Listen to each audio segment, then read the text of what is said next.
Doctor Atik মুজাহিদ, আপনি কি দেখেন জুলাই ঐক্য কতটা শক্তিশালী আছে? আমরা 23শে জুন দেখেছি।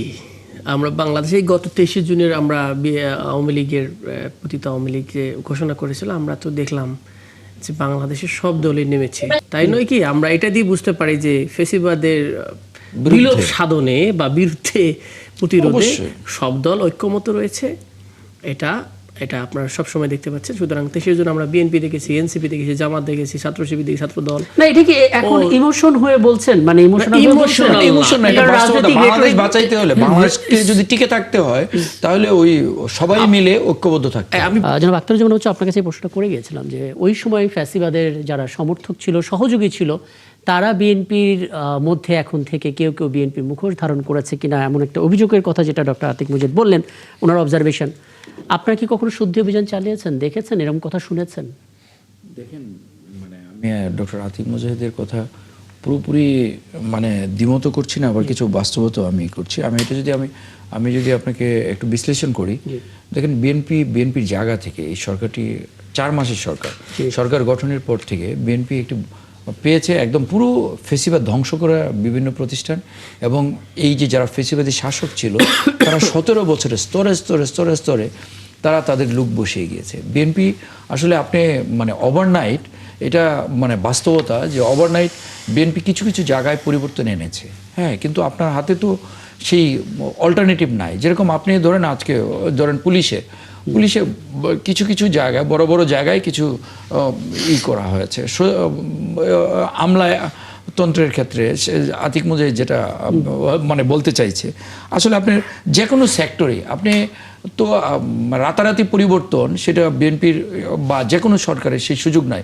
যেরকম পুলিশে আপনি যদি আজকে নিয়োগ দেন, তাকে 2 বছর ট্রেনিং দিতে হবে। সেই 2 বছর ট্রেনিং নিয়ে তারপর সে কার্যক্রম শুরু করবে।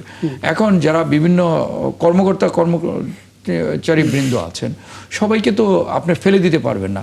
যেরকম অন্তর্বর্তীকালীন সরকারের প্রধানও যখন পুলিশ বা আমলাদের সাথে যখন বৈঠকে বসেছেন, তখন কিন্তু উনি বলেছেন যে অনেক হয়েছে, আপনারা অতীত সব ভুলে গিয়ে সামনের দিকে এগিয়ে যান। তো এখন তো এই যে বাস্তবতা, এটাও তো মানতে হবে। মানে এই বাস্তবতাটা তো আসলে অস্বীকার করার জন্যই যে আসলে আমাদের হাতে এত রিপ্লেসমেন্ট নাই, এত লুক নেই, এবং নিয়োগ প্রক্রিয়া রাতারাতি সেটা সম্ভব না। যতদিন না পর্যন্ত সরকারটিকে সময় দিতে হবে। সরকার এই বিষয়গুলি সরকারকে সময় দিতে হবে, তাহলে এই বিষয়গুলো নিষ্পত্তি হয়ে যাবে, এবং সবাই মিলে কাজ করলে অবশ্যই মানে আমরা এই জায়গাগুলোতে আমরা একটা ভালো কিছু করতে পারবো। আমি একদম শেষের দিকে, আমি সবশেষ মন্তব্য জনাব ইলিয়াস খান আপনার কাছ থেকে নিয়ে আলাপটা শেষ করব। এটাই স্পষ্ট, এটা সরকার দল বিরোধী দল সবাই একমত যে জুলাই ঐক্যে যদি ভাঙন ধরে, তাহলে আসলে সবকিছুই ভেঙে পড়বে, ফ্যাসিবাদ ফিরে আসবে। ঐক্যের জায়গাটা কতটা শক্ত দেখতে পাচ্ছেন আপনি? যখন রাজনৈতিক বক্তব্য, পাল্টা বক্তব্য দেখেন, শঙ্কা জাগে? জি, শঙ্কা জাগে, কারণ স্বৈরাচারের প্রশ্নে সবাই এক মনে করি। আজকে যারা সংসদে আছে তারা অনেক সাফার করেছে, বিএনপি সবচেয়ে বেশি সাফার করেছে, এরপরে ধরুন অন্য যে দলগুলো আছে তারাও করেছে। এখন তারা নিজেরা তর্কাতর্কি করে, এটা গণতন্ত্র থাকবে, কিন্তু স্বৈরাচার যদি ফিরে আসার কোনো সম্ভাবনা দেখা দেয়, এই দলগুলো কিন্তু আবার এক হয়ে যাবে। স্বৈরাচার প্রশ্নে সবাই, কারণ তারা একবার জীবন দিয়েছে, তাদের সাহস হয়েছে। স্বৈরাচারের সাথে তারা কোনোদিন আপোষ করবে বলে আমি মনে করি, এবং তারা জানে যে স্বৈরাচার ফিরে আসে নিজেদের দ্বন্দ্বের কারণে, তারাই সাফার করবে, অন্য কেউ করবে না।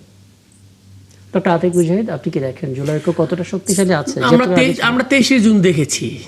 আমরা বাংলাদেশে গত 23শে জুনের আমরা আওয়ামী লীগের পতিত আওয়ামী লীগ যে ঘোষণা করেছিল, আমরা তো দেখলাম যে বাংলাদেশের সব দলই নেমেছে। তাই নয় কি? আমরা এটা দিয়ে বুঝতে পারি যে ফ্যাসিবাদের বিলোপ সাধনে বা বিরুদ্ধে প্রতিরোধে সব দল ঐক্যমত রয়েছে।